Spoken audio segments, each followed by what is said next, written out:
नमस्कार मित्रांनो, सुख म्हणजे नक्की काय असतं या मालिकेच्या आजच्या भागामध्ये आपण पाहणार आहोत की नित्या आदिराजला फोन करून सांगते की तिने आपल्याला पुन्हा फसवलं आहे.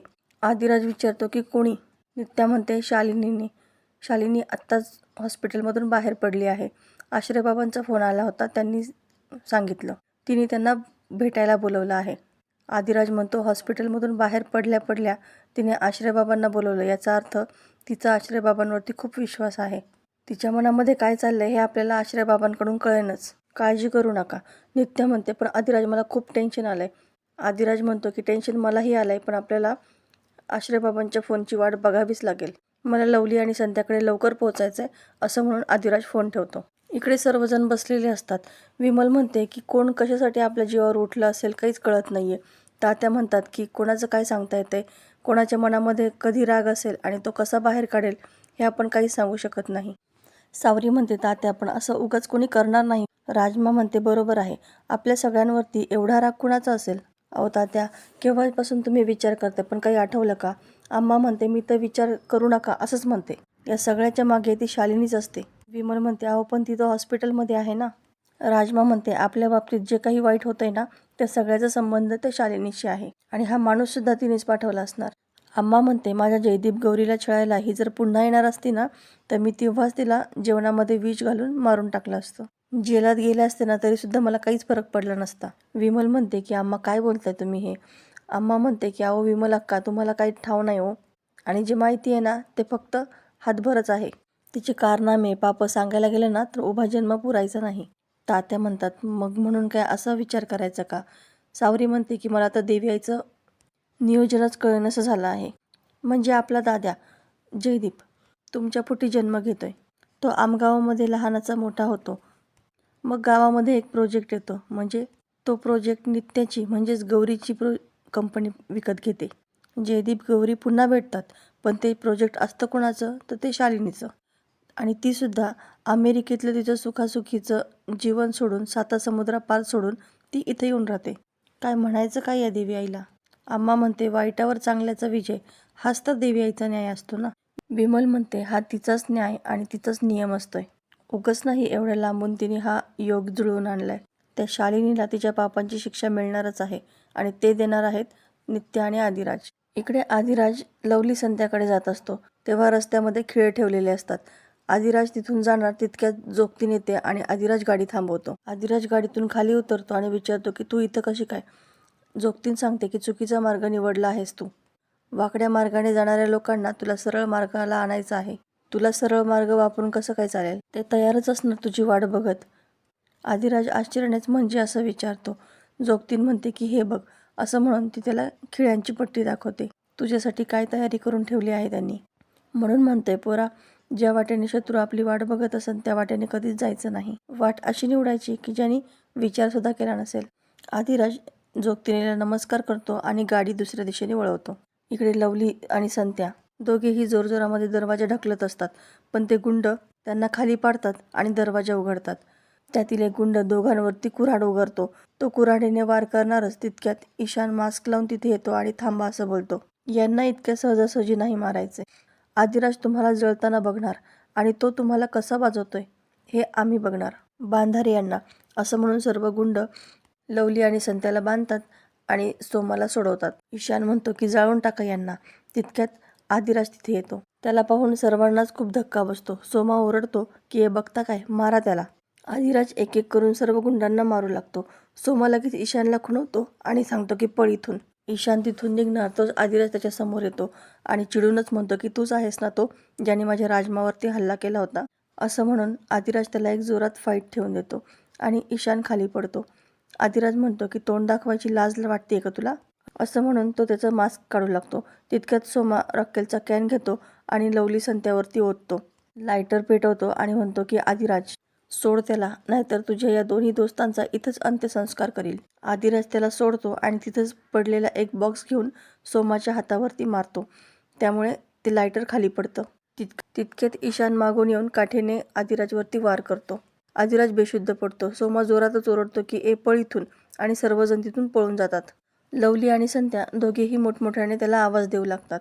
इकडे जंगलामध्ये शालिनी खुर्चीवर बसलेली असते. तितक्यात तिथे आश्रय येतो. आश्रय तिला विचारतो की हे असं आडवाटेला का बोलवलं आहेस. शालिनी म्हणते की आडवाट्याचं काम करायचं म्हणजे आडवाटेला बोलावंच लागणार ना. बस बस आणि मला आदिराज आणि नित्याला संपवण्याचा मार्ग सांग. आश्चर्यानेच विचारतो की आदिराज. शालिनी म्हणते का, तुझा मित्र झालाय का तू. आश्रय थोडासा गडबडतो. तो म्हणतो की आदिराजचं आणि तुझं जराशी सख्य होतं ना, त्याच्यामुळे मी तुला विचारलं. पण तुला हवं तसं त्याला मारण्याचा मी मार्ग तुला सांगू शकतो. पण नित्याचं काय. मृगशीर्ष नक्षत्रावरती तो बोलतच असतो. तितक्यात शालिनी त्याला थांबवते. ते सोड रे, तू मला फक्त मार्ग सांग आदिराज आणि नित्याला संपवण्याचा. ते मृगशीर्ष नक्षत्र तू स्वतःच शोधून काढलंयस ना. आश्रयला खूपच आश्चर्य वाटतं. तितक्यात शालिनी चुटकी वाजवते आणि सोमा तिथं चहा घेऊन येतो. आश्रय धक्क्याने सोमाला विचारतो. शालिनी विचारते का, तुला धक्का बसला का त्याला इथे पाहून. आश्रय अडखळतच म्हणतो की नाही, तसं नाही, पण मला माणसांच्या ग्रहांच्या हालचाली कळतात. सोमा म्हणतो अहो गावाला गेलो होतो, आजच आलोय. आश्रय शालिनीनं म्हणतो की मानसिक आजार वगैरे हे सगळं नाटक होतं ना. का केलंस हे नाटक, आणि अचानक आत्ताच का संपवतेस हे नाटक. शालिनी म्हणते की मृत्यूयोग आला ना माझा, ते टाळण्यासाठी मला हे नाटक करावं लागलं. आश्रय तिच्या बोलण्याने खूपच घाबरतो. शालिनी म्हणते की काय झालंय तुला, घाम का फुटतोय तुला, शांत होत चहा घे. आश्रय चहाचा कप उचलायला लागतो. तितक्यात सोमा त्याच्यासमोर त्याने दिलेल्या औषधांच्या पुड्यांचा बॉक्स ठेवतो. शालिनी म्हणते की काय, तुझी ग्रहदशा तुझ्यावरच फिरली असं नाही वाटत आहे का तुला. अचानक हे सगळं समोर येईल असं तुला कधी वाटलं होतं का. आता आश्रय खूपच घाबरलेला असतो. तितक्यात शालिनीच्या गाडीच्या डिक्कीमधून हॉस्पिटलमधली वेडी बाहेर डोकावते. तिच्या हातामध्ये त्या नर्सचा फोन असतो. इकडे नित्या आदिराजला फोन लावण्याचा प्रयत्न करत असते, पण त्याचा फोन लागत नाही. ती खूपच चिंतेत असते. इकडे लवली आणि संत्या मोठमोठ्याने आदिराजला आवाज देत असतात. संत्या म्हणतो राजदा तुला उठावंच लागेल, लढाई अशी अर्ध्याच ठेवून जाणार आहेस का तू. लवली म्हणतो अरे राजदा आमचा नाही, पण नित्या मॅडमचा तरी विचार कर, त्यांना एकटं पाडणार का तू. तितक्यात नित्या आश्रयला कॉल करते. आश्रय सुद्धा फोन उचलत नाही. इकडे आश्रय शालिनीला म्हणतो किती वेळ आलीस, एक ना एक दिवस ती वेळ येणार होतीच, पण तू फक्त माझ्यासाठी तिथून बाहेर पडलेली नाहीयेस, बरोबर ना. शालिनी म्हणते की खरंच यासाठी मी बाहेर पडली नव्हतेच, पण काय करू, अचानकपणे तुझा मृत्यूयोग असा माझ्या हातामध्ये आला. तुला दिसला असेलच ना तो इथे येताना. आता ती वेडी गाडीतून बाहेर येते आणि मोबाईलवरती शूटिंग करू लागते. आश्रय म्हणतो की आत्ता कळतंय मला की माझ्या भविष्याच्या नजरेमध्ये एक भिंत आल्यासारखं का वाटत होतं मला. तोपर्यंत मला तुझाच विजय दिसत होता. म्हणजे अगदी नित्याचे ग्रह अनुकूल असताना सुद्धा तूच जिंकत होती. पण शालिनी म्हणते की पण काय, बोल ना. आश्रय म्हणतो की पण माझ्या मृत्यूनंतरचं मी कसं काय बघू शकतो ना. शालिनी मोठमोठ्याने हसते आणि म्हणते की का केलंस तू हे सगळं. सगळ्यात जास्त विश्वास मी तुझ्यावर ठेवला. पाण्यासारखा पैसा ओतला मी तुझ्यापुढे, मग का त्यांच्या बाजूने गेलास तू.